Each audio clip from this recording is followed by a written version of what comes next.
Di video kali ini ada keladi Playing Garuda yang udah lumayan, udah dewasa dan ini menjelang berbunga kayaknya ya, cuman sebentar lagi, sekitar mungkin 2 minggu lagi.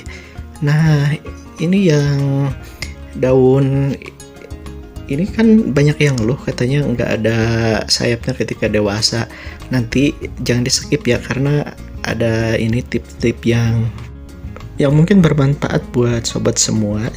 Dan pernah gak sobat semua ini yang ngalamin kalau misalkan keladinya itu, terutama yang keladi bersayap. Nah, ini keladi Playing Garuda ini kan yang bersayap, jadi kalau misalkan nggak ada sayapnya, banyak ibu-ibu atau siapapun yang ngeluh karena dewasanya nggak cantik. Jika sobat semua mengalami hal yang demikian, yang ketika udah dewasa sayap keladinya itu hilang, nah jangan panik, jangan dibuang keladinya, harus perhatikan beberapa hal.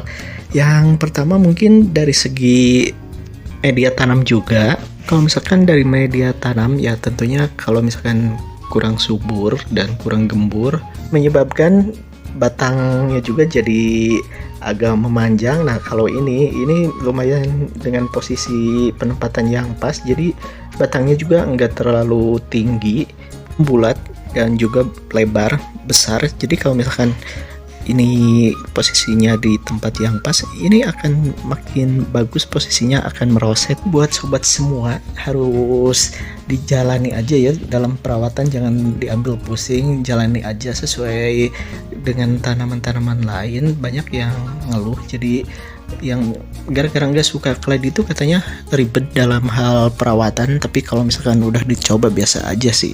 Yang bersayap memang keunikannya itu pada sayapnya, jadi orang-orang mengejar keladi yang bersayap emang karena keunikan daunnya. Makanya ketika udah dewasa, udah dirawat, tiba-tiba menghilang sayapnya, ya udah, jadi mungkin banyak yang kecewa. Nah, daripada kecewa berkelanjutan, lebih baik perhatikan hal-hal yang berikut ya sobat semuanya. Yang pertama, kalau misalkan daunnya ini nggak ada sayap ya teman-teman, biarkan aja dulu. Nanti yang paling aku sarankan adalah biarkan saja bonggolnya, umbinya jangan dicacah, digimanakin nanti, karena bisa jadi lebih parah lagi nanti keturunannya.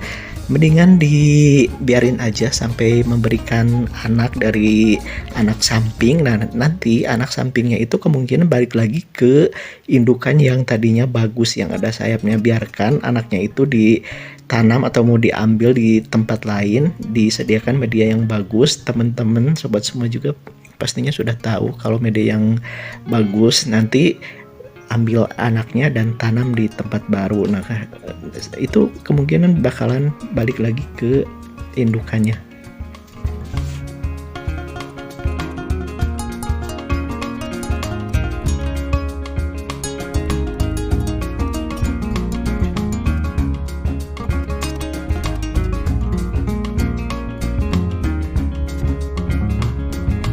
Yang keduanya, kalau misalkan sobat semua mau nekat, bolehlah nekat sambil coba-coba, sambil nambah ilmu juga boleh. Nanti umbi indukannya kalau misalkan udah rontok, tapi ya ingat kalau udah rontok nanti kan umbinya itu tersisa. Nah, untuk coba-coba silahkan dicacah. Nanti kalau misalkan dicacah itu saya pastikan ada yang seperti indukan kembali. Nah, walaupun yang lainnya mungkin dari hasil cacahan itu banyak yang yang nggak sesuai dengan indukannya, tapi minimal kalau misalkan dari 10 cacahan, nah yang 2 saya yakin itu pasti ada yang seperti indukan semula.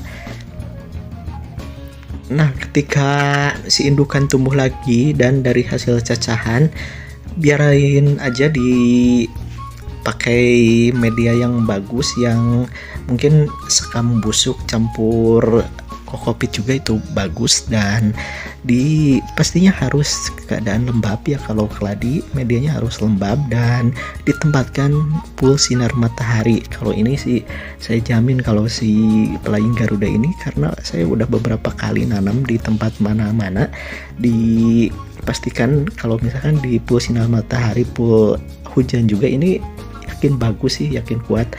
Nah, harusnya tercukupi dari nutrisi dan juga dari segi penyinaran, itu pasti bagus. Dan saya yakin juga itu bakalan kembali lagi ke semula yang ada sayapnya.